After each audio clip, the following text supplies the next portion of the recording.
The night Ruth Hurst watched a man die in the mud behind the Silver Creek saloon, she knew with cold certainty that no one in the town of Caldwell, Kansas would ever believe a word she said about it. It was the autumn of 1878, and Caldwell had grown mean and swollen with cattle money, the kind of town that had learned to look the other way when powerful men did terrible things. The Santa Fe Trail still breathed through its dusty center street, and drovers and traders and gamblers moved through it like water through a cracked dam, always moving, always bringing something new and dangerous with them. Ruth had come to Caldwell 2 years prior with her father, Thomas Hurst, who had taken a position as the town's schoolteacher after the previous one had packed his bags and ridden north without explanation. Ruth was 24 years old. With dark brown hair she kept pinned under a sun-bleached bonnet, and eyes the color of creek water in October, a kind of gray-green that shifted depending on the light and depending on her mood. She was not what most people in Caldwell would have called a beauty in the traditional sense, but there was a steadiness to her face, a quality of attention in her expression that made people trust her instinctively, which was precisely why what happened that night was so devastating. She had gone behind the saloon not because she was foolish, but because the cat she fed every evening, a three-legged orange tabby she had named Captain, had gone missing for 2 days, and one of the saloon girls, Dora, had told her she'd seen the animal sniffing around the back barrels. It was a ridiculous reason to be behind a saloon at 10 o'clock at night, and Ruth knew it even as she did it, holding her lantern low against the wind that was beginning to pick up from the south. She heard voices first, low and urgent. She stopped moving immediately, pressing herself against the rough wood planks of the saloon's back wall. The lantern she cupped with one hand, dimming it as best she could without burning her palm. There were 2 men. She recognized one of them immediately. Silas Greer was not a man who went unrecognized in Caldwell. He was the owner of the largest cattle operation in Sumner County, a man who had the sheriff's ear and the mayor's respect, and more money than most people in that town would see in 3 lifetimes. He was broad-shouldered and wore a gray hat with a silver band, and even in darkness, Ruth could make out the particular set of his jaw, which was always tight, always clenched, as though he was perpetually holding something back. The second man was younger and slighter, and Ruth did not recognize him at first, though she would later piece together that his name was Edwin Marsh, a land surveyor who had arrived in Caldwell only 3 weeks before from Wichita. The argument between them was brief and brutal. Ruth caught fragments of it, words like deed and boundary and you have no right, before Silas Greer stepped forward in one sudden, decisive movement. There was no shooting. There was no dramatic confrontation. Silas Greer simply shoved Edwin Marsh hard enough that the younger man lost his footing in the mud and went down sideways, striking his head against the iron water trough that sat behind the saloon with a sound that Ruth felt more than heard, a deep and hollow crack that traveled through her bones and made her press her free hand over her mouth. Edwin Marsh did not get up. Silas Greer stood over him for a long moment, and then he looked up, and for one terrible second Ruth was certain he was looking directly at her. She stopped breathing entirely, but the darkness between them was thick and the wind had taken hold of the saloon's back door, making it bang against its frame in a rhythm that drew Greer's eyes sideways. He looked down once more at the man in the mud, and then he walked away around the far side of the building without hurrying, as though he had simply stepped out for some air. Ruth stood still for a count of 20 heartbeats before she moved. She went to Edwin Marsh, crouching beside him in the mud, and she knew before she touched his wrist that he was gone. The angle of his head told the story clearly enough. She pressed 2 fingers to his neck anyway, the way her mother had taught her when she was small, because hope was a hard thing to kill even when the mind knew better. Nothing, not a flutter, not a whisper of pulse. She stood up slowly, and the world seemed to tilt slightly around her. In the morning, she told herself. She would go to Sheriff Amos Cole in the morning first thing, and she would tell him everything she had seen.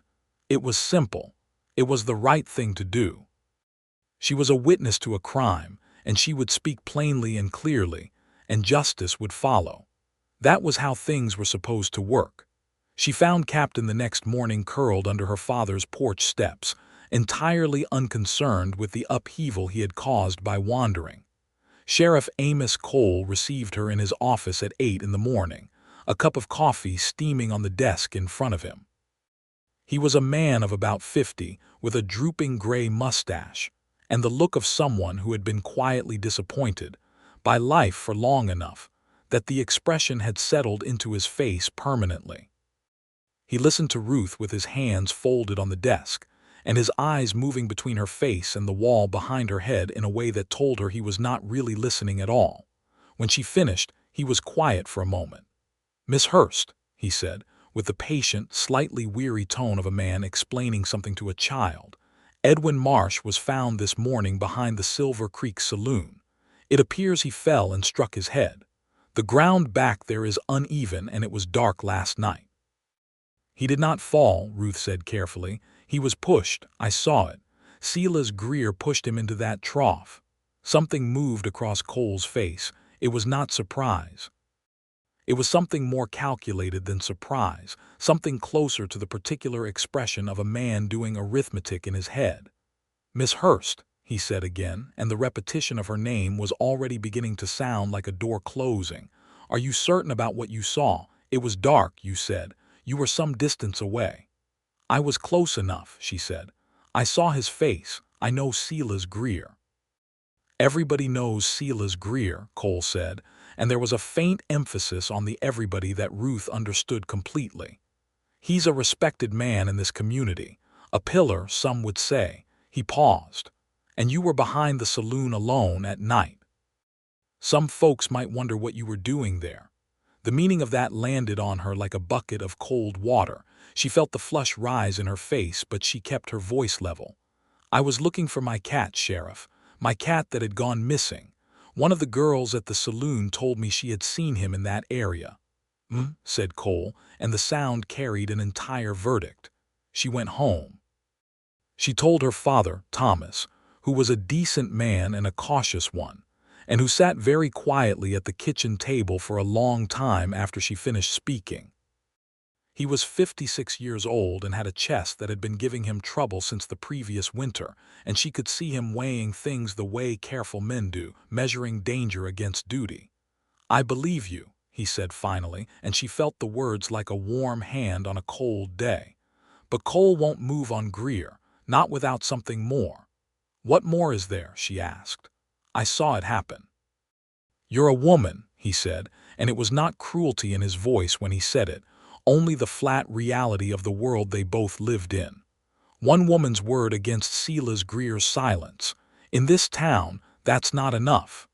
That was how the days began to pass in a particular kind of dread. The talk around Caldwell was that poor Edwin Marsh, a stranger to the area, had slipped in the dark and died by misadventure. The coroner, a man named Phelps who owed Silas Greer 2 seasons' worth of debt, ruled it exactly that way. Accidental death. No inquest. The matter closed before it had ever properly opened. Ruth tried twice more to speak to Sheriff Cole. The second time, he told her gently but with unmistakable finality that she should be careful about making accusations against a man of standing, that such things had a way of turning back on the person making them. The third time, she arrived to find Cole stepping out of his office just as she approached, and he looked at her for one long moment before tipping his hat and walking in the opposite direction with a purpose that was clearly fabricated. She understood then that she would get nothing from that office. She began to feel the shift in the town around her. It was subtle at first, the way a wind changes direction. You feel it on your skin before your mind registers it. People who had nodded warmly at her on the street now offered slightly smaller smiles. The owner of the mercantile, where she bought flour and lamp oil, seemed less inclined to linger in conversation. She heard her name once, passing the barber shop, spoken in a tone she did not like, and though she could not make out the context, she felt the shape of it clearly enough. Silas Greer himself she saw only once, across the width of the main street, about a week after Edwin Marsh was buried in the small cemetery at the edge of town. He looked at her from under the brim of his gray hat and he smiled, slow and deliberate, the kind of smile that contained a message rather than warmth, and then he turned away. Ruth went home that evening and sat at the kitchen table for a long time, her hands folded in front of her, and she tried to figure out what she was going to do next. It was her father who mentioned Oscar Covington. Thomas Hurst had heard of him the way people in Caldwell heard of most things, through the layered gossip of the barbershop and the feed store and the church after Sunday service. Oscar Covington had arrived in Caldwell 3 weeks prior, riding in from the south on a dark roan horse, and had taken a room at the boarding house on Maple Street. He was said to be some kind of investigator, though exactly what kind and for whom was a matter of some debate. Some said he worked for a law firm in Wichita. Others said he had Pinkerton connections, though no one could confirm it. What everyone agreed on was that he was there because of a land dispute that had roots in the same county records that Edwin Marsh, as a land surveyor, had reportedly been examining. "He's been asking questions," her father said, leaning toward her with the particular energy of a man who has found something important. "About the county land registry, about who holds title to what and how those titles were obtained. Dora from the saloon," she told Mrs. Ellison, "who told me said this Covington fellow has been very interested in the land along Bitter Creek, where Greer expanded his operation 2 years ago." Ruth looked at her father. "Do you think he knows about Edwin Marsh?" "I think," Thomas said carefully, "that he might be the only person in this town who would want to." She did not go immediately. She was not the kind of woman who acted on impulse, and she had already learned what happened when you brought information to people in Caldwell without first understanding who they were and what they were truly after.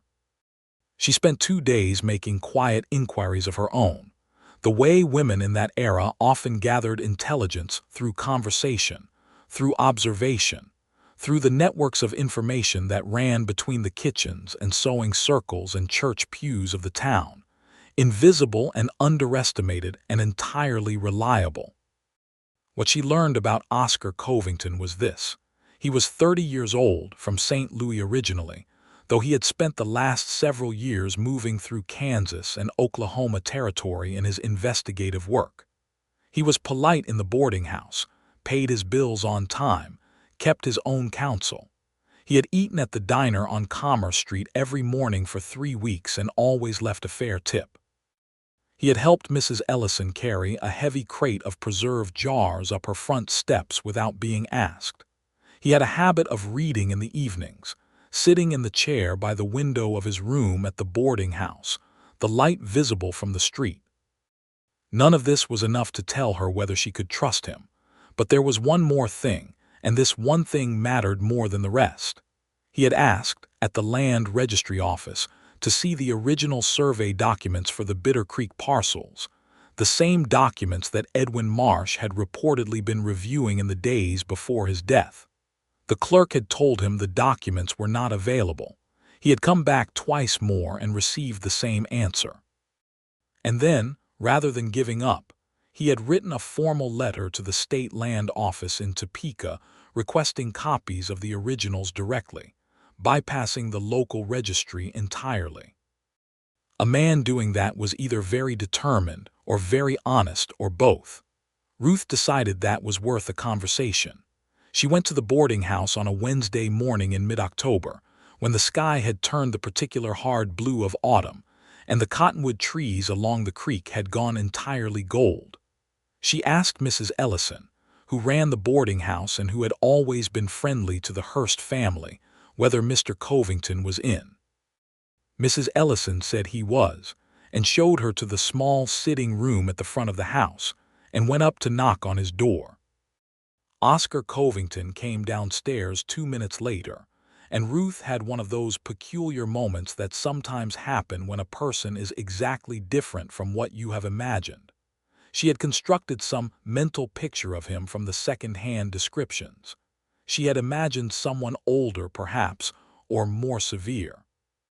But the man who came through the sitting room door was lean and not overly tall, with dark hair that needed cutting, and a face that was open in a way that was somewhat surprising given the nature of his work.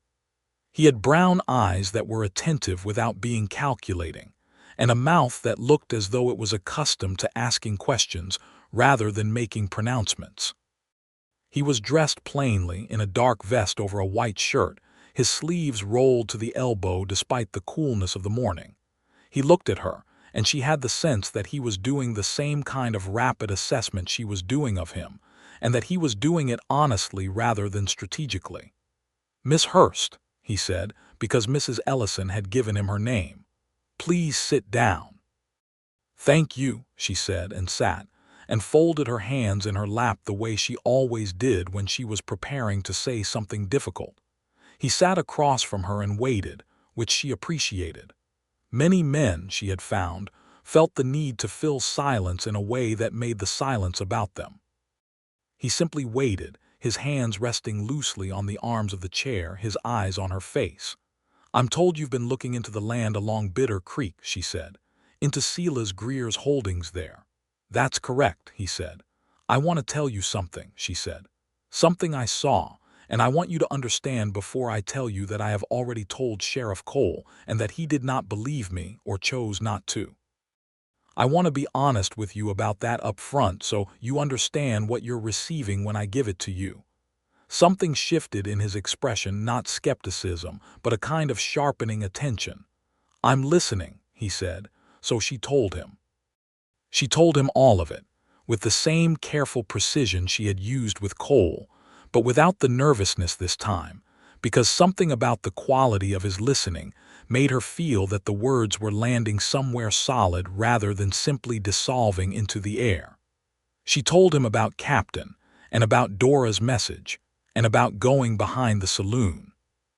She told him about the voices and the fragments of argument she had heard, and about the moment Silas Greer had shoved Edwin Marsh into the iron trough. She told him about the sound. She told him about checking for a pulse and finding none. She told him about Cole's reaction and the coroner's ruling, and the way the town had begun to shift around her in the weeks since. When she finished, there was a silence that was different from the silence that had followed her account to Cole. Cole's silence had been the silence of a man calculating his own interests. This silence was the silence of a man thinking. "You understand," she said, because she needed to say it plainly, "that I am not a hysterical woman. I know what I saw." "I don't think you're hysterical," he said simply. There was no qualifications in it, no performance of reassurance. He just said it the way you state a fact. "And I think what you saw connects to what I've been investigating." Edwin Marsh was a surveyor. He came here specifically to examine the original boundary lines for the Bitter Creek parcels. There are records that suggest those parcels were obtained by Greer through documents that were either falsified or coerced deeds signed under pressure, boundary markers moved, claims that should never have been approved. If Marsh confirmed that in writing, or even verbally to Greer's face, Greer would have had a strong motive to silence him. Ruth felt something release in her chest that she had been holding tightly for 2 weeks. It was not relief exactly. Not yet, because nothing had been resolved. But it was the feeling of no longer standing entirely alone inside a truth that the world around her refused to acknowledge. "What do you intend to do?" she asked. He looked at her steadily. "I intend to build a case that is too solid for anyone in this county to dismiss or corrupt. That means documentation, affidavits, testimony, and corroboration. The letter I sent to Topeka should yield copies of the original land survey documents. If Marsh's findings were recorded anywhere, his notes, his measurements, any correspondence he sent before his death, I need to find them. And I need your account in writing, sworn and witnessed by someone outside this county's sphere of influence." He paused. "It will not be fast, and it will not be safe, particularly for you. Greer already knows you were behind that saloon. A man like that watches loose ends." The directness of the last part was almost startling, but she respected it enormously. "I know," she said. "I've felt him watching. Do you have family here, people who can keep close to you? My father, he's not well. I'm sorry to hear that, and the way he said it, she could tell he actually was. I'll be careful not to draw attention to your involvement any more than necessary. But I need you to know what you're agreeing to if we move forward. I've already agreed, she said and stood, and offered her hand the way she would have to a business partner, which he shook without hesitation or surprise. I agreed the moment I walked through that door. I saw a man die and I know who killed him, and I will not pretend otherwise no matter how inconvenient that turns out to be. He stood as well, and she thought she saw the corner of his mouth move in something that was almost a smile. No, he said, I don't suppose you will. The weeks that followed were some of the most peculiar of Ruth's life, because she was living two parallel realities at once. In one, she was the schoolteacher's daughter, going about her routines, helping her father prepare his lessons, managing their small household, shopping at the mercantile, attending church on Sundays. In the other, she was carefully, methodically helping Oscar Covington build the case that would expose Silas Greer for what he was. They met in the morning sometimes, when the town's attention was turned toward its own business, and a woman carrying a basket to the boarding house was unremarkable. They met at her father's house in the evenings, when the dark made movement easier. Oscar was always careful about how he came and went, never the same route twice, never at predictable times, and Ruth came to understand that his caution was not excessive but calibrated. He had done this kind of work before, and he knew what complacency cost. They talked about the case constantly, at first. But they also, gradually, inevitably, began to talk about other things. Ruth learned that Oscar had grown up in St. Louis with a father, who was a lawyer, and a mother who had died when he was 12, of fever, which had left a mark on him that was still faintly visible if you knew to look for it, a quality of self-sufficiency, of having learned young that he could not count on warmth to simply be present when he needed it. He had studied law briefly, following his father's path, before discovering that the law as it was practiced in offices and courtrooms was too distant from the actual truth of things for his temperament. He had come to investigative work almost by accident, helping a friend track down a fraudulent land claim in Oklahoma Territory, and had found that it suited him, the careful observation, the patience required, the way truth could be reconstructed from its fragments if you were disciplined enough. She told him about herself with more openness than she had expected. About her mother, who had been a schoolteacher herself before her marriage, and who had given Ruth a particular conviction that a woman's mind was not an ornament. About the years moving with her father from town to town as he pursued various teaching positions, always slightly outside belonging, always the new arrival. About the pleasure she had found in books, which had kept her company through all those migrations, and which she still kept stacked beside her bed in configurations that drove her father to gentle despair. "What are you reading now?" he asked her one evening, a Thursday in early November, when the first real cold had come down from the north and the windows of her father's sitting room were edged with frost. "Thomas Hardy," she said, far from the madding crowd. He was quiet for a moment, looking at the fire her father had laid before going to bed early, his chest having troubled him more than usual that day. "I've read it," Oscar said. "What do you make of Gabriel Oak?" "I think he's what goodness looks like when it doesn't ask for recognition," she said, without having to think about it, because it was something she had already decided. He looked at her then with an expression she could not quite name at the time, though she would name it later, when she knew him better. It was the expression of a man recognizing something he had not expected to find. The documents from Topeka arrived on the 14th of November. Oscar came to her father's house that morning with the envelope already opened, the pages inside spread across the kitchen table, before Thomas Hurst had even finished clearing the breakfast dishes. "Here," Oscar said, and there was a controlled excitement in his voice that she had not heard before. He spread 3 sheets across the table and set his finger at a particular line on the first. "The original boundary survey from 1871, filed with the State Land Office. Look at this eastern boundary marker for parcel 47. Ruth leaned over the table and read the coordinates. Then she looked at the second document, which was the boundary description currently on file with the Caldwell Land Registry. The difference was significant. Not large, only a matter of some hundreds of yards, but in land terms, in cattle operation terms, hundreds of yards along a creek could represent the difference between a property that had reliable water access and one that did not. The locally registered version of the boundary moved the eastern marker to give Greer's operation full access to a section of Bitter Creek that, according to the state's original filing, belonged to a smaller neighboring rancher, a man named Denny Alcott, who had been quietly running fewer cattle every season as his creek access deteriorated. Marsh would have seen this immediately, Ruth said. He would have had both documents in front of him and the discrepancy would have been obvious within minutes, Oscar confirmed. This is what they argued about behind the saloon. Marsh had the proof. He'd come to Caldwell specifically to document this, presumably on behalf of Alcott or someone representing Alcott's interests.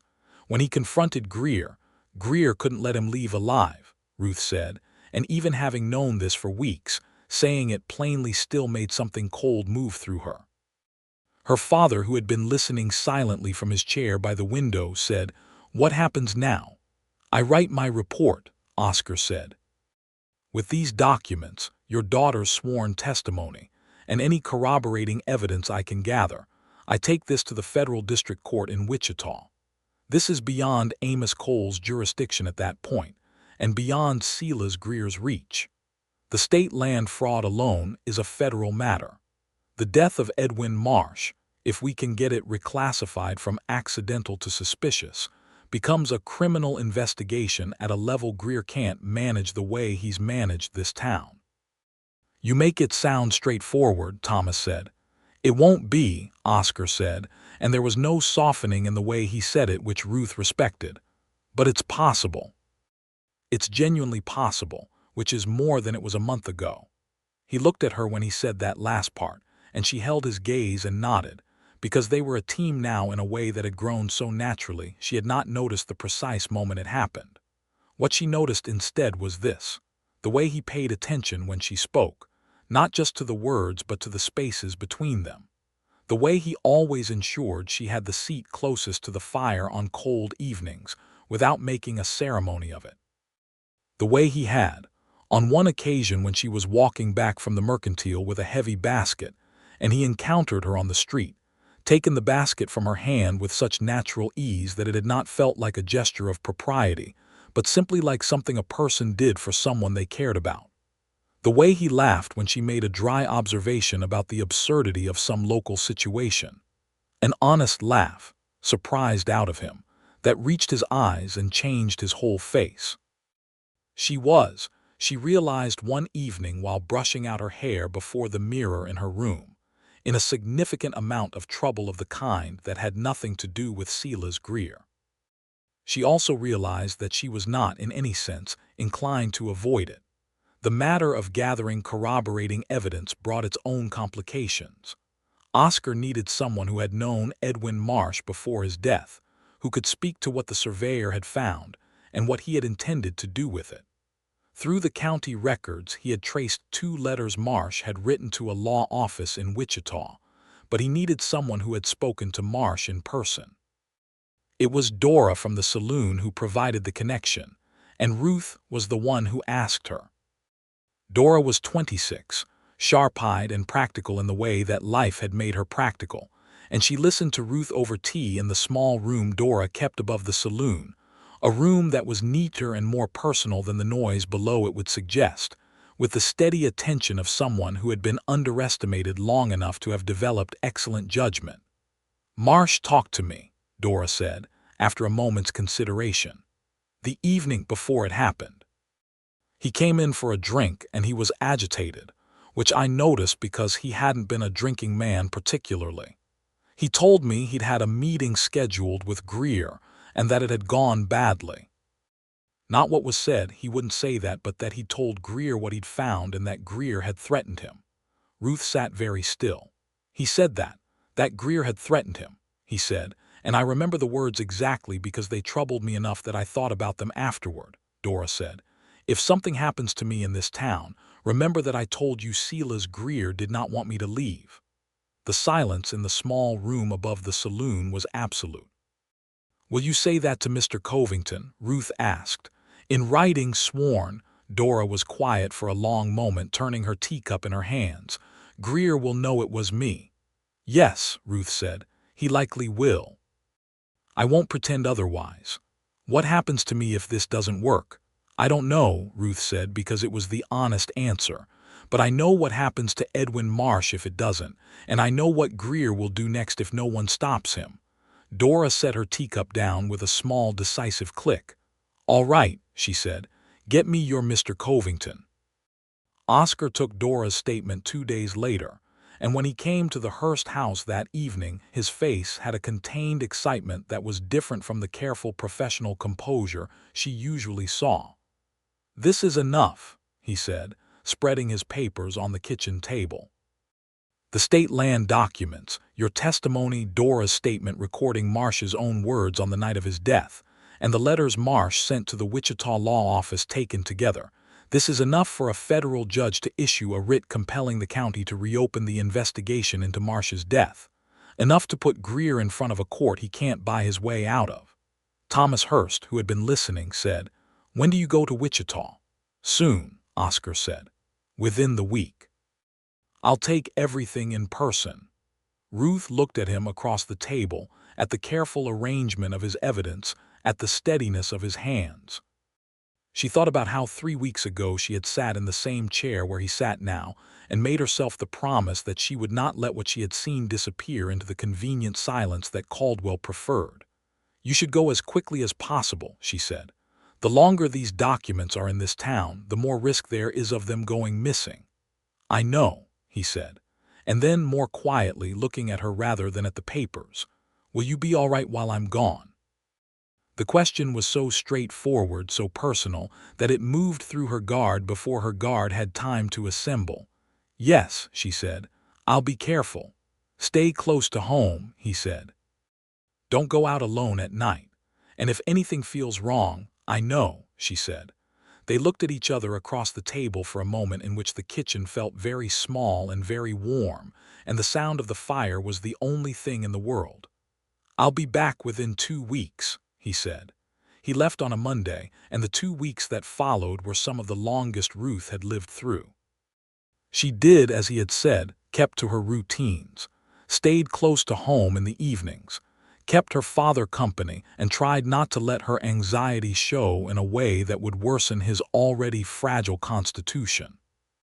She taught herself to sleep lightly, which was not hard given that she had not been sleeping deeply since the night behind the saloon. She kept the doors locked. Greer's presence in town felt different during those weeks, though she could not have said precisely how. She saw him twice on the main street, and both times he looked past her as though she did not exist, which was somehow more unsettling than the calculating smile he had offered the previous month. On the 12th day after Oscar's departure, something happened that altered the balance of everything. Ruth was at the Mercantile when she overheard a conversation between 2 men she recognized as hands from Greer's operation, speaking in the low, confident voices of men who believe they are not being listened to. She was in the back aisle, examining bolts of muslin, and they were near the door, and she heard the name Covington. She went very still and listened. He's on his way back, one of them said. The boss knows, the second asked. The boss knows everything, the first one said and laughed. She paid for her muslin and walked home with deliberate, unhurried steps, and then she sat at the kitchen table and thought very carefully. If Greer knew Oscar was returning, knew what he had taken to Wichita, then he would know the game was nearly finished. And a man in Greer's position, facing what Greer was now facing, might decide that the most direct solution was to prevent the game from reaching its conclusion. She did something she had never done before. She asked Denny Alcott, whose ranch lay 3 miles south of town and who she knew slightly through her father's acquaintance with him, to ride out and meet Oscar on the Wichita Road and warn him. Alcott agreed without hesitation. He had more reason than most to want Greer brought to account, having watched his own land and livelihood slowly squeezed by the fraudulent boundary claims. He rode out that afternoon. It was the right decision. Oscar had come within a mile and a half of Caldwell when Alcott found him and told him what Ruth had overheard. They rode in together, not on the main road but on a wagon path that approached the town from the east, and Oscar came directly to the Hurst house rather than to the boarding house. When Ruth opened the door and saw him standing on the porch in the early dark of the November evening, road-dusted and tired and looking at her with an expression that was equal parts relief and something more complicated, she felt something give way inside her in a way that had nothing to do with the case and everything to do with the simple fact that he was there and he was whole. "You got my message," she said. "Alcott found me in time," he said. "Thank you." She stepped back to let him in. Her father was already in bed, his chest having had a difficult day. The kitchen was warm and she had food on the stove, which she served without fuss while he sat at the table and spread the papers he had brought back from Wichita. "The district court has issued the writ," he said. "A federal marshal will arrive in Caldwell within 4 days to take custody of the investigation. Greer will be formally questioned. The land fraud charges will be presented to the federal grand jury." He looked up at her. "This is happening, Ruth." It was the first time he had called her by her first name. She noticed it and said nothing about it because some things were better left to settle on their own. "And Edwin Marsh?" she asked. "The marshal will formally investigate his death as a homicide. Your testimony will be entered into the federal record. Dora's statement as well." He paused. "It won't bring him back. Nothing will do that. But his death won't be dismissed as an accident." She sat down across from him, the way she had that very first morning in Mrs. Ellison's sitting room. But it was different now. They were different now, changed by the weeks they had spent working and talking and learning the particular shape of each other's thinking. "How are you?" she asked. He seemed slightly surprised by the directness of the question, or perhaps by the particular quality of it, which was personal rather than perfunctory. "Tired," he said honestly, "but I'm glad to be back." "So am I," she said, and met his eyes when she said it. In the morning she told him about the conversation she had overheard at the Mercantile. He listened with his characteristic careful attention, and then said that it confirmed what he had already thought, that Greer likely had someone in the federal court circuit feeding him information, which was an additional matter to be looked into. But the federal marshal's arrival, he said, would change the local equation entirely.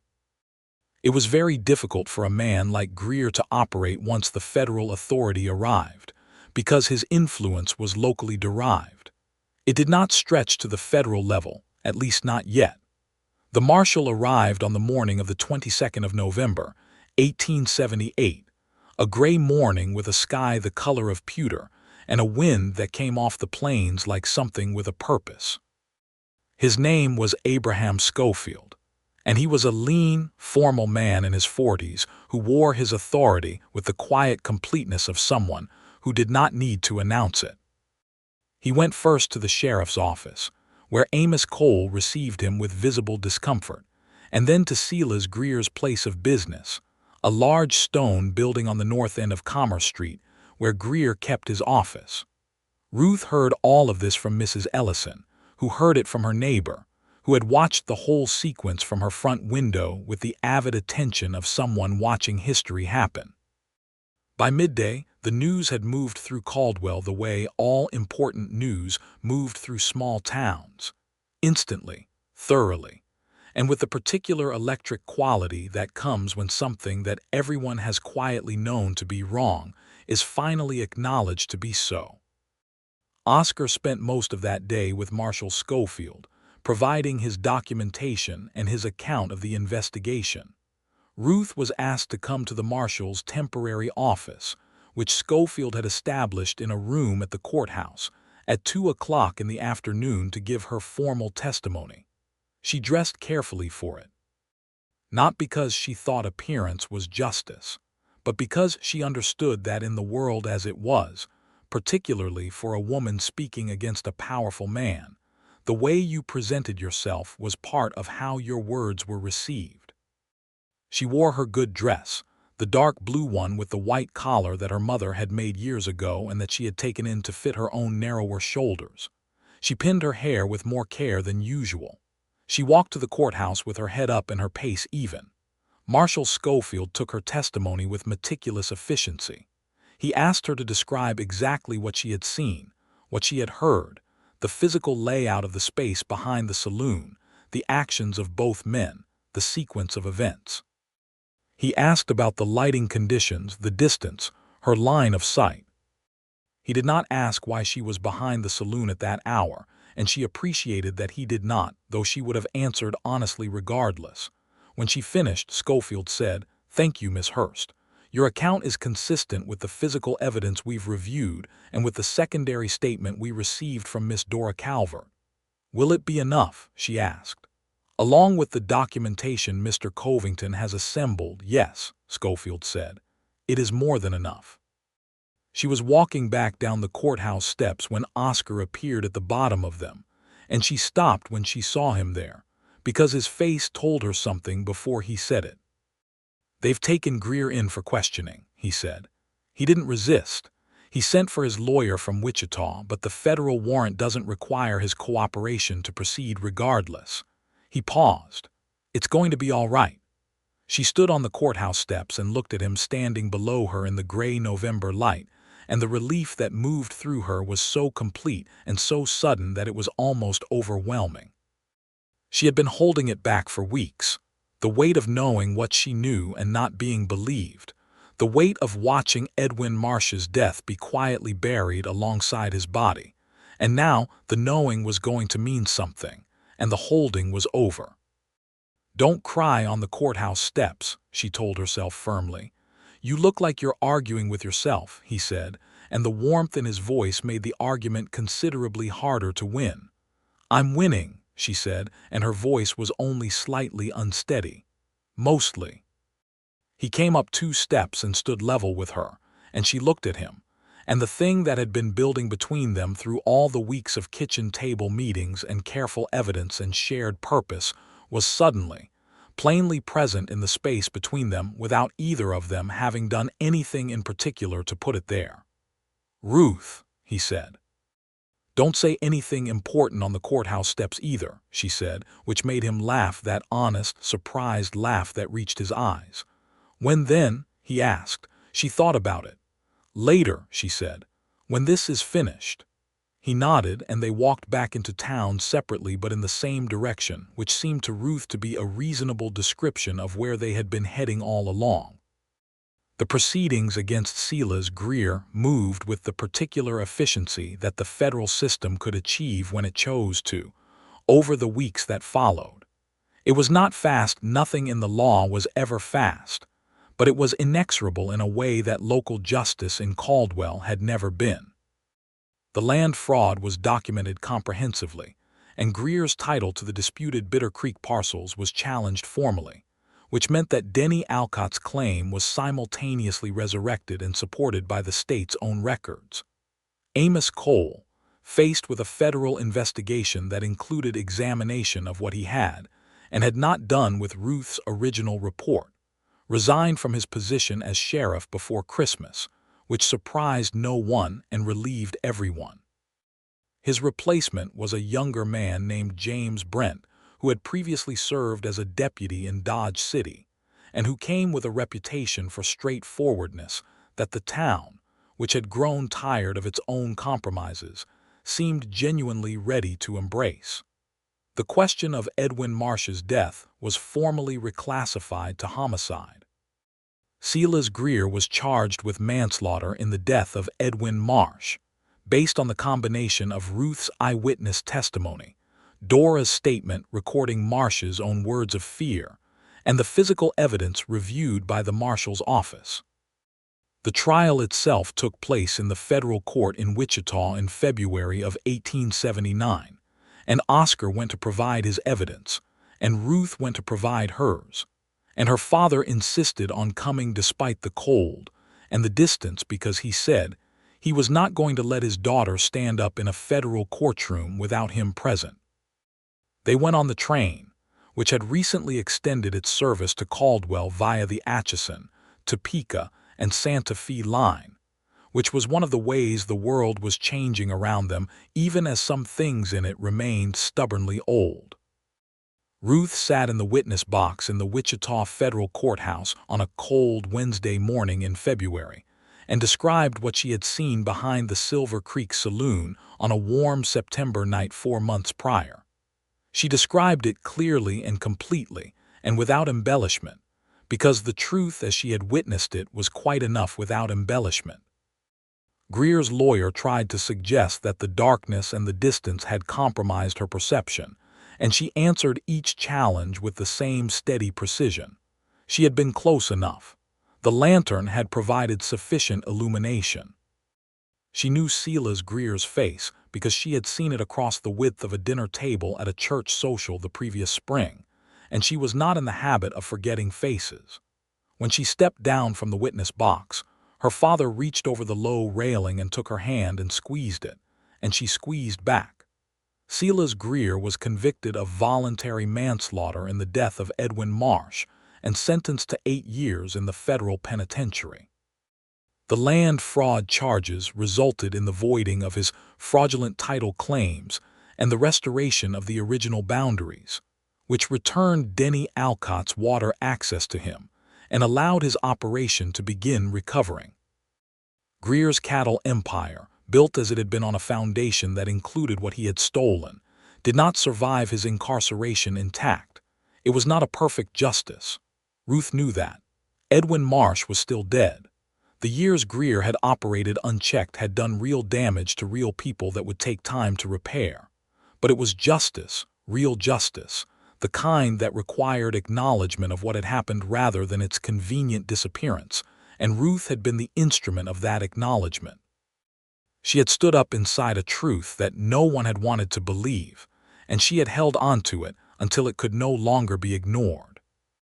The evening after the verdict, Oscar found her standing in the hotel lobby where they were all staying, looking at a painting on the wall that was a very bad reproduction of a Western landscape, so bad that the mountains in it looked like suggestions rather than facts. "How are you feeling?" he asked. She turned to look at him. He was still in his good suit, which he had worn for the trial, and he looked tired in the way that the end of something long and important makes a person tired. "I keep thinking about Edwin Marsh," she said. "Whether he would have thought this was enough, whether 8 years is enough. I don't know," he said honestly, "but he would have known what you did for him. What you kept doing when it would have been much easier to stop." "It was not easier," she said. "That's a thing people say about the moral path, that it would be easier to abandon it. It was not easier. I could not have done it differently. I'm not made that way." "No," he said, and there was such warmth in the single syllable that it went directly past her careful composure. "You are definitely not made that way." They were standing close together in the bad light of the hotel lobby, the painting of the impossible mountains behind her, and he looked at her with the expression she had been naming in her mind all these months, the expression of a man who has found something he did not expect. "I told you I would wait until it was finished," he said. "You did," she agreed. "It's finished," he said. "It is," she said. "I have been," he said, and paused, and there was something almost careful about the way he was choosing his words, as though they mattered a great deal to him and he wanted to get them right, "thinking about what comes next, for me. And I find that what I think about when I think about what comes next is not the next case or the next city or the next problem to be solved. It is this." He met her eyes directly. "It is you." Ruth looked at him and thought about all the evenings at the kitchen table, the careful unfolding of trust, the way he had listened to her as though her words were worth the weight of attention. She thought about the morning he had taken her basket without being asked, and the evening he had asked what she was reading, and the moment on the courthouse steps when she had told him not to say anything important and he had laughed and asked her when then. "I have been thinking about you as well," she said. He took a breath. Would you walk with me? In the morning, just walk and talk before the train back." "Yes," she said simply. They walked in the morning, along the cold streets of Wichita in the early February light, the city still partially asleep around them, the sound of their footsteps on the frozen ground the clearest sound in the world. He told her things he had not told her before, about what he wanted, going forward, now that this particular work was complete. He had been offered a position with a law firm in Wichita that did exactly the kind of work he had been doing independently, investigating fraud and land claims and the particular crimes that grew in the gap between powerful men and the law's attention. It was good work. It was work he cared about. "But I have also been thinking," he said, as they walked along a street that ran beside the river, the water below them steel-dark in the cold, "about Caldwell. About what it means to be somewhere rather than always passing through. Is that something you want?" she asked. "To be somewhere?" "If I had a reason," he said, and looked at her sideways in the particular way he had, "yes." "I think it is." She considered this. "My father is not well," she said. "He is not likely to improve significantly. I would not want to be far from him." "No," he said. "I would not want that for you either." He paused. "The law firm has work in this part of Kansas.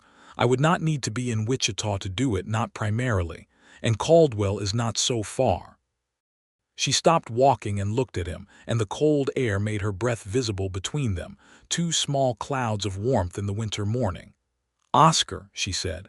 "Ruth," he said. "Are you in the process of telling me that you are thinking of staying in Caldwell?" "I am in the process," he said, "of asking you whether I should." She looked at his face, which was open and honest and held nothing back, which was the thing about him she had trusted from almost the beginning, because she had spent enough of her life around men who kept their faces carefully arranged to recognize when one was not doing that. "Yes," she said. "You should." He did something then that was not dramatic. There was no sudden sweeping declaration, no theatrical gesture. He simply took her hand, the way you take someone's hand when you intend to keep holding it, and they walked on along the river in the cold February morning. And Ruth thought that this was what she had been moving toward all along without knowing it. Through all the years of moving from town to town with her father, through all the evenings with her books, through the night behind the saloon and the weeks of careful work in the courthouse steps and the trial. She had been moving toward this particular cold morning beside this particular river with this particular man, and she felt, for the first time in a very long time, entirely and completely in the right place. They returned to Caldwell on the afternoon train. Thomas Hurst, who had traveled back the previous day to rest, met them at the station. He looked at his daughter and at the man standing beside her and at their linked hands, and he said nothing at all for a moment, and then he smiled, a slow, full smile that did much for his tired face.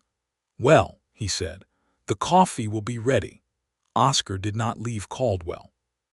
He took rooms at the boarding house at first, as before, but within a month had inquired about a house that stood empty on the southern edge of town, a solid two-story frame house that a family had vacated when they moved to Colorado, and had begun the process of making it livable. Ruth sometimes walked past it on her evening walks and noted its progress, the new boards on the porch railing, the window glass replaced, the yard cleared of its tangle of dead growth. She thought about what it would look like in spring, when the growth would be new rather than dead, and found she was smiling when she thought it. He proposed to her in April, when the cottonwoods along the creek had put out their first tentative green and the air smelled of new things. He did not do it dramatically or in public, because he knew her well enough by then to know that she would find performance in private moments slightly absurd. He came to the house on a Sunday afternoon when her father was resting, and they sat together on the porch steps in the spring warmth, and he turned to her and said, plainly, and with the directness that was entirely his own, "Ruth Hurst, I would like very much to be married to you. I would like it more than I have wanted anything I can clearly remember. I would like to build something with you here in this place, with your father nearby and the work we both care about and the evenings together. Will you marry me?"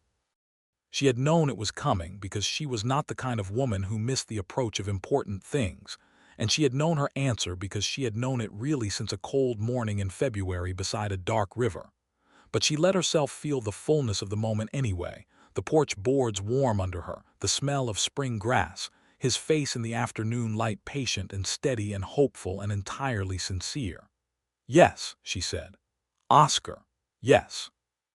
He exhaled, a long breath that she recognized as the exhale of someone who has been braver than they felt, and then he smiled and reached for her hand and held it. They were married in June of 1879 in the small Methodist church on Grant Street, where her father had attended Sunday services since their arrival in Caldwell, on a morning so clear and so brilliant that the world seemed to have made an effort. Dora Calvert, who had become Ruth's friend in the way that women who have been brave together become friends, stood beside her. Denny Alcott, who had recovered enough of his operation by spring to plant a real crop, stood beside Oscar. Thomas Hurst, wearing his best suit and looking healthier than he had in months, love having a way of bracing even the most compromised constitutions, walked his daughter down the aisle with a steadiness that made her heart turn over. The ceremony was brief and straightforward, because both Ruth and Oscar had agreed they wanted a ceremony that meant what it said without requiring much performance. But when the minister asked Oscar whether he would stand with this woman, and he said yes, there was something in the simplicity of it that was more moving than any elaboration could have been. And when Ruth said yes to the same question, she felt it through her whole body, not a performance, not a social obligation, but a fundamental yes, the kind that comes from a place too deep for doubt. After the wedding, there was a dinner at the house, Oscar's house now, their house which Ruth had spent the previous weeks making into something that felt like a home. There were flowers from Dora's garden and food from Mrs. Ellison's kitchen, and the particular happy noise of people gathered because they genuinely wanted to be, rather than because occasion required it. Thomas Hurst made a toast that was short and contained everything important. "My daughter is the bravest person I know. She has always known what she knows, and she has never, not once, pretended to know otherwise. I'm very glad she found a man who deserved that." There was more he might have said about Silas Greer and Edwin Marsh and the night behind the Silver Creek saloon, but he did not say it, because this was a celebration and some things had already been said in courtrooms and federal offices and needed no further saying. The truth had been told. The record was corrected. The living were here together in the warm June evening, and that was enough. Oscar looked at Ruth across the dinner table, through the noise and the candlelight and the conversation of the people they loved, and she looked back at him, and something passed between them that was perfectly quiet and perfectly complete. The summer passed with a fullness that Ruth had not felt in years. She continued to help her father with his teaching, both because she enjoyed it and because his health required the support, though he was having better days more consistently now, and sometimes walked to the school entirely on his own, returning with the particular satisfied energy of a man doing work he was made for. Oscar traveled for his work to Wichita, to other parts of the county, and occasionally further, but always returned, and the returning had a quality that neither of them took for granted because they both understood what it meant to have lived without that kind of anchor. The town itself had changed, in the way towns change when corruption is removed from their center. Amos Cole was gone. Greer's operation, being administered by a court-appointed overseer during his incarceration, was considerably diminished and less aggressive. The smaller ranchers and homesteaders in the area operated with a freedom they had not felt for several years. James Brent, the new sheriff, was building a reputation for fairness that was already drawing favorable comments from people across the county. Caldwell was not perfect, no place was, and the frontier had its own particular set of injustices that ran deeper than any single corrupt man. But it was better than it had been, and in small towns better was not a small thing. Ruth was thinking about all of this one morning in late August, sitting on the porch of their house with her coffee and her book, when Oscar came out and sat beside her and was quiet for a long, companionable moment. "What are you reading?" he asked. "Daniel Deronda," she said. "George Eliot. Is it good?" "It is extraordinary," she said. He picked up her free hand and turned it over and looked at it, which was a thing he sometimes did that she loved without quite being able to explain why. It was such an intimate, particular attention. "I have something to tell you," he said. She put her book down. Something in his voice was careful in a new way. "The law firm in Wichita has offered me a partnership," he said. "Full partnership. It would mean more work, more responsibility, and some travel. But it would also mean considerably more security. Financial security for us, for your father." She looked at him. "When would you need to decide?" "By the end of September," he said. "But I wanted to talk to you first. I would not accept anything that affected you without talking to you first." "Of course you should accept it," she said.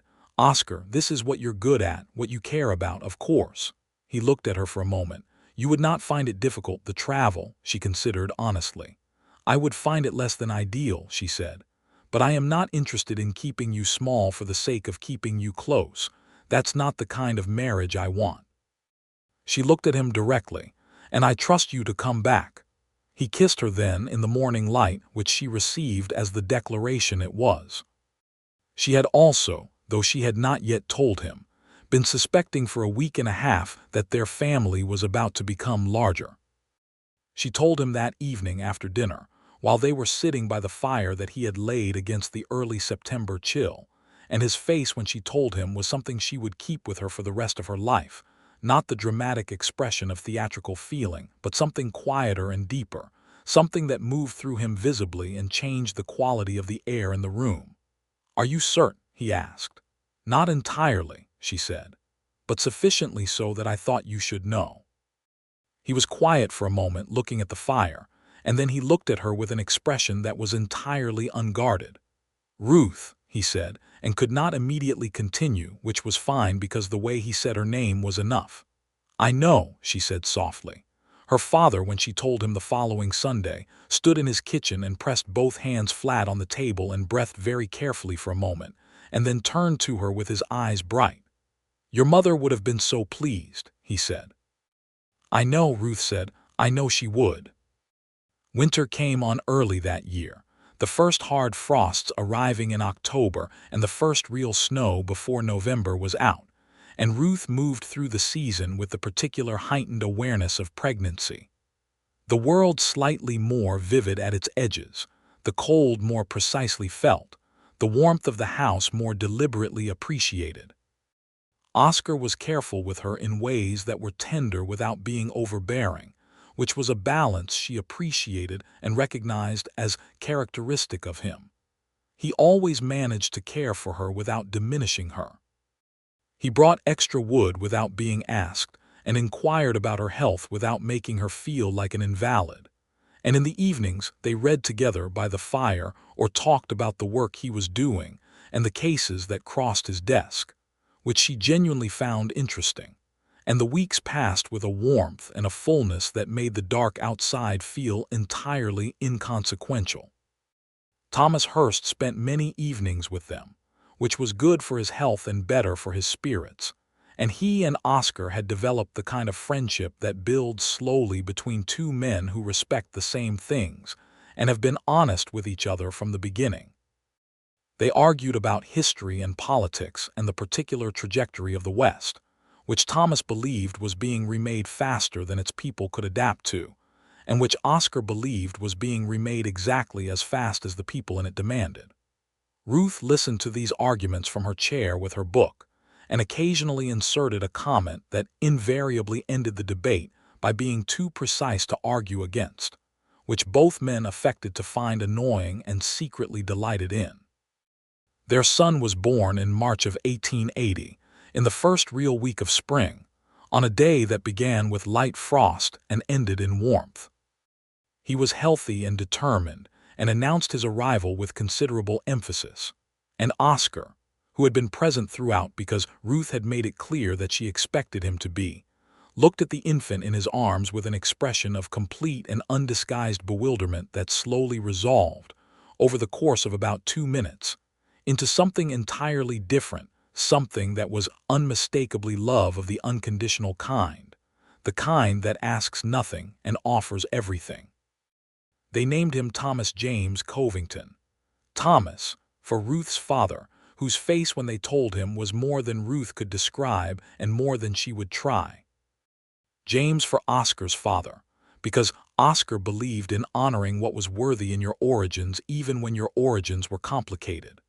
The naming pleased everyone, and Thomas Hurst, who had been having a better winter than the one before it, sat in the chair beside Ruth's bed and held his namesake grandson with the careful reverence of a man who understands that some things are given to you on loan from the future, and who intends to treat them accordingly. By the summer of 1880, Caldwell had continued its slow evolution.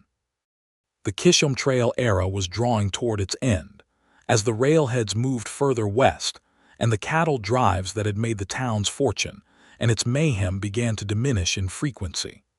It was a time of transition, the kind that small towns either navigated with grace or resisted until the resistance broke them.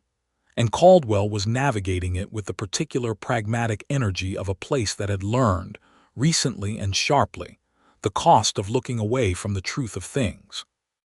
New businesses opened where old ones closed. Families arrived who planned to stay rather than pass through. The school where Thomas Hurst taught grew crowded enough to require consideration of a second classroom.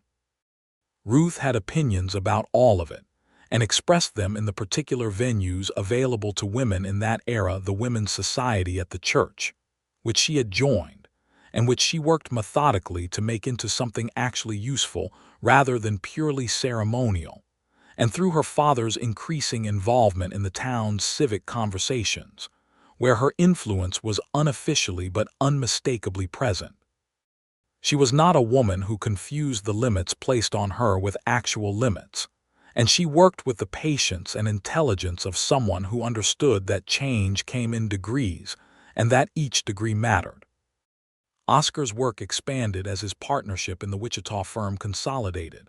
He was away more often than he had been in the early months of their marriage, though never so long that it became an absence with weight. He brought things back from his travels, books, news, occasionally something small and particular that he had seen in a shop in Wichita and thought she would like.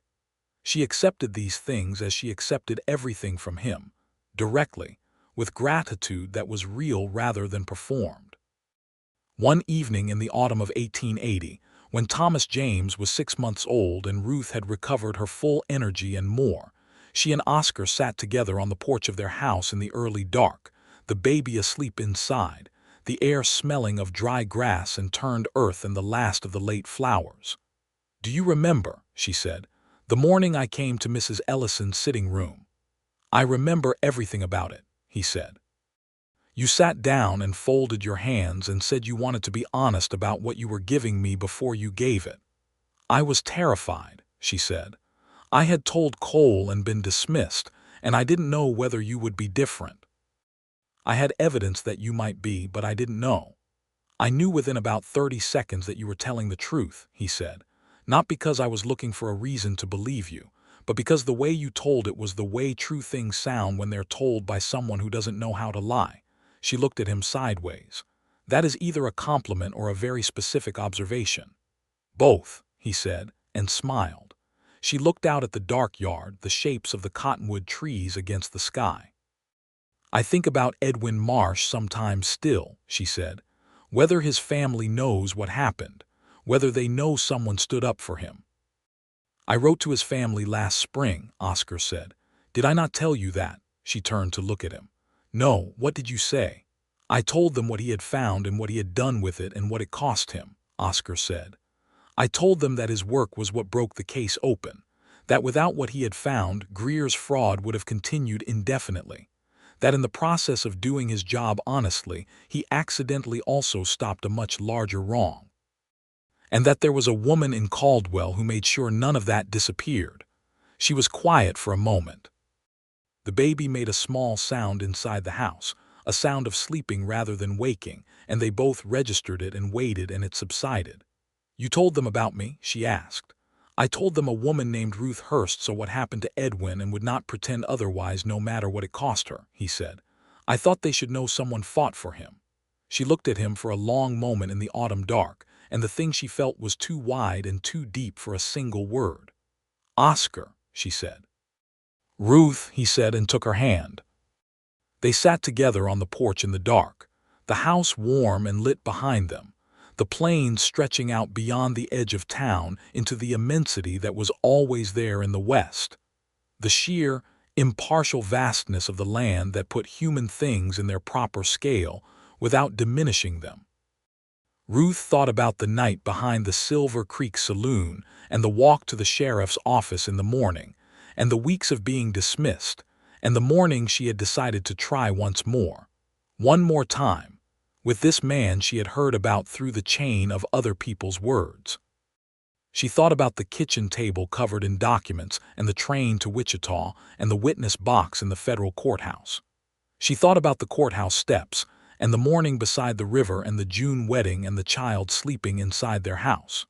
She thought about truth, which she had always believed in with a conviction that was almost physical, the belief that truth, however inconvenient, however actively resisted, had a way of eventually arriving at the place it needed to be.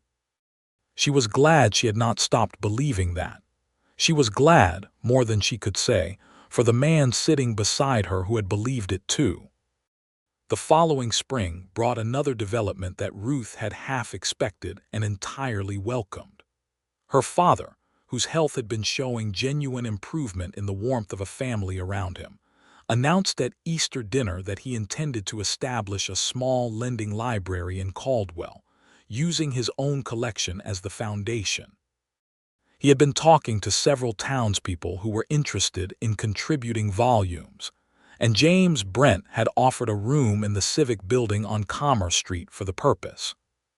"Caldwell needs books," Thomas said simply, at the Easter table, looking at his daughter with the same expression he had worn when she was a child and had finished her lessons early and demanded more. "People ought to have access to them without needing to travel to Wichita." Oscar looked at Ruth and Ruth looked at Oscar, and they were both smiling. "We'll help," Oscar said. "Of course we will," Ruth said. The library opened in September of 1881, small but real, with 143 volumes on its shelves, and a list of borrowers that grew every week. Ruth administered it on Tuesday and Thursday afternoons, and on those days it was not uncommon for women from various parts of the town to come in not just for books but for conversation, which was its own kind of thing the town needed, and which the library provided with an informality that the church and the civic hall could not quite manage. Oscar was there for the opening, having come back from Wichita specifically for it, and he stood with his arm around Ruth's shoulders and watched her father explain the lending system to a small crowd of interested residents, and Ruth felt the particular warmth of a life that was being built with care and purpose. Not without difficulty, because no life was without difficulty, but with the right person beside you, which made the difference between difficulty that broke you down and difficulty that built something worth having. By the following year, Ruth was expecting again. She told Oscar on a morning in spring, on the same porch where she had told him about Thomas James, and his face performed exactly the same journey. It had the first time the bewilderment resolving into wonder resolving into love, which she thought was the most honest expression she had ever seen on any face.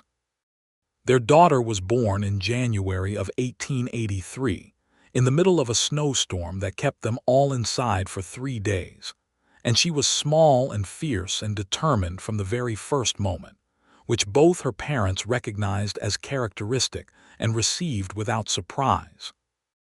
Thomas James was nearly 3 years old by then, beginning to talk in the overwhelming and entirely charming way that small children talk everything at once, with great urgency, as though the world were endlessly new and required constant narration. He regarded his sister with the particular fascination of a child encountering something completely outside his previous experience, which was entirely appropriate. They named the girl Clara Me Covington Clara because Ruth had always loved the name, and Me for no particular reason except that when Oscar said the two names together they sounded right. Thomas Hurst, by this point in his early 60s, had outlasted several of his more pessimistic doctor's predictions and was teaching a classroom that was too full and loving every minute of it. He held Clara Me at her birth with the same careful reverence he had held Thomas James, but with an additional quality of gratitude, the gratitude of a man who had been given more time than he expected to use, and who was using it well. In the winter evenings of those years, when the house on the south end of Caldwell was warm and full, and the fire was burning, and Thomas James was finally asleep, and Clara Me was in her cradle, and Ruth and Oscar were at last in the quiet that came after the day's full noise, they would sometimes sit together in the same room not talking, just being present in the same space, the way people do when they are entirely comfortable in each other's company. When company is not something you perform but something you simply have, Oscar sometimes read, Ruth sometimes read. Sometimes they talked about the cases he was working, or the books in the library, or what Thomas James had said or done that day that had been either charming or troubling or both simultaneously. Sometimes they talked about larger things, the state of the country, the way the West was continuing to change, the things that were being lost in that change, and the things that were being gained, and whether the balance was right. Ruth had strong opinions on all of these things, which Oscar solicited and received as genuinely as he had received the first testimony she had ever given him, in Mrs. Ellison's sitting room on that October morning in 1878 when she had come to him with the truth she had been carrying alone. She thought about that morning sometimes, how alone she had been inside it for weeks, the only person in Caldwell who knew what she knew and was willing to say it. She had stood in that alone place and she had not folded, because folding was not something her nature permitted, but she had felt the weight of it, the cold and lonely weight of being unbelieved. She thought about what it had meant to be believed. Not just believed as a witness, not just believed as a source of useful information in a case, but believed as a person, as a woman whose perception was reliable, whose judgment was sound, whose word was worth the weight of a human life. It was such a fundamental thing. It was such a thing that should have been assumed. And it had been so devastatingly absent in that sheriff's office, and then so entirely present in the sitting room of the boarding house, that the contrast between the two had been almost physical. She thought sometimes that she had fallen in love with Oscar Covington in the moment he looked at her across Mrs.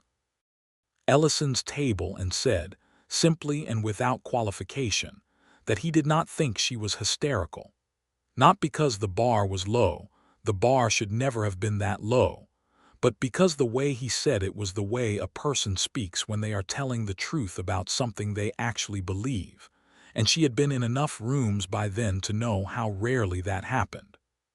She said some version of this to him one evening, 4 years after their marriage, when they were sitting by the fire and the children were asleep, and the snow was falling outside with the particular silence of deep winter snow.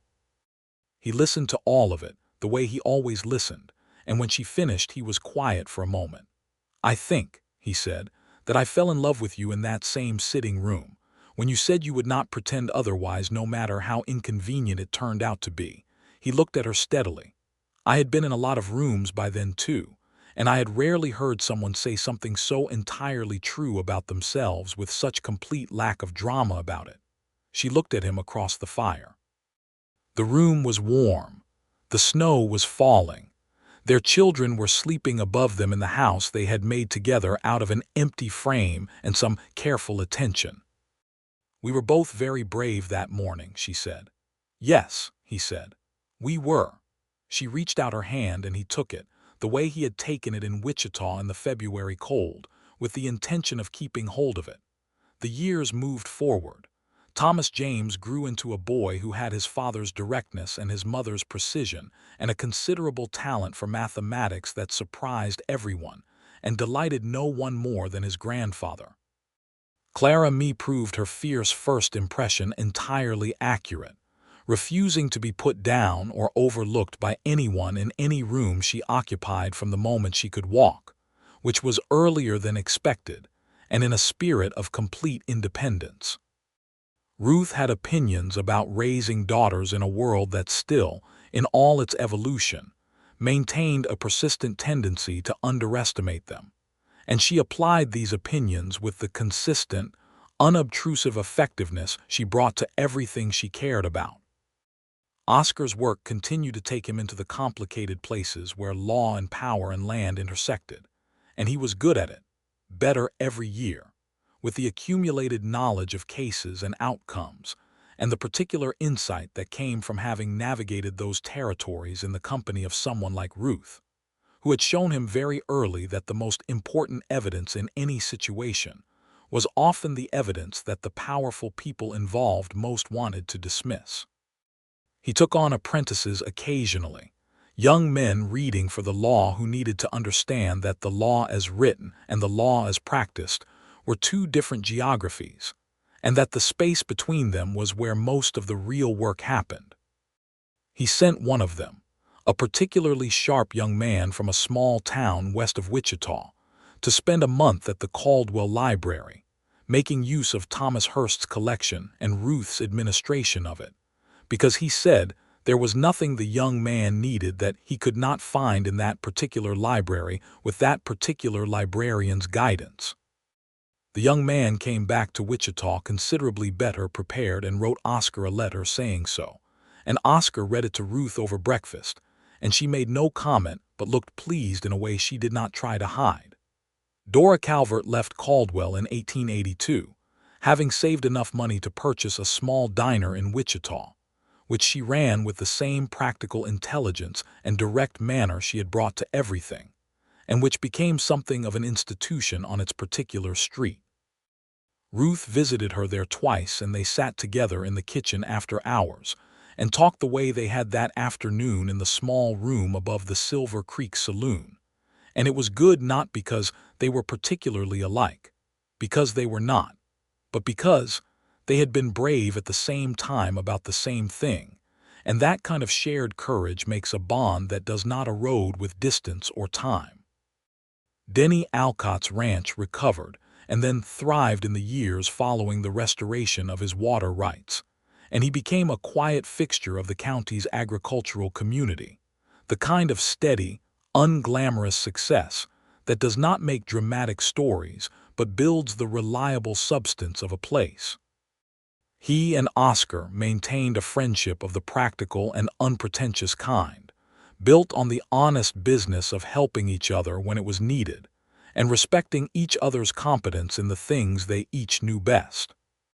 And in Caldwell, the house on the south end of town that Ruth and Oscar had made their own went on accumulating the particular richness of a life lived fully and honestly, with all its small ceremonies, the birthday dinners and the Christmas mornings, and the spring days when Thomas James climbed the cottonwood tree in the backyard, and had to be talked down by his father, while his sister watched from below with a critical eye and occasional unsolicited advice. The evenings when all four of them plus Thomas Hurst sat around the dinner table in the noise, and the warmth of a family that had been assembled by courage and luck, and the radical act of one woman refusing to pretend she had not seen what she had seen. It was an ordinary life, in the way that all fully lived lives are ordinary, built of daily things, of routine and repetition, of the small acts of love and care that do not make headlines but make homes. And it was an extraordinary life, in the way that all lives are extraordinary when they have been honestly claimed, when the truth has been told, and the cost paid, and the right people found and kept. Ruth Hurst had been the only witness to what happened that night behind the Silver Creek saloon. She had walked into that night looking for a three-legged cat, and had walked out of it carrying a truth that the town would have preferred she lose. She had not lost it. She had carried it carefully and steadily through every pressure applied to make her doubt what she knew, and she had found, in the carrying, the man who believed her. Not because he had to, not because it served him, but because he was a man who understood that the truth told by someone who could not be paid to stop telling it was the rarest and most valuable thing in any investigation, and that a woman who possessed that quality deserved not just belief but everything. He had given her everything, and she him, and the life they had built together in the wide and difficult and beautiful country of the Kansas plains was the proof of what became possible when a single act of being believed met a single act of refusing to be silenced.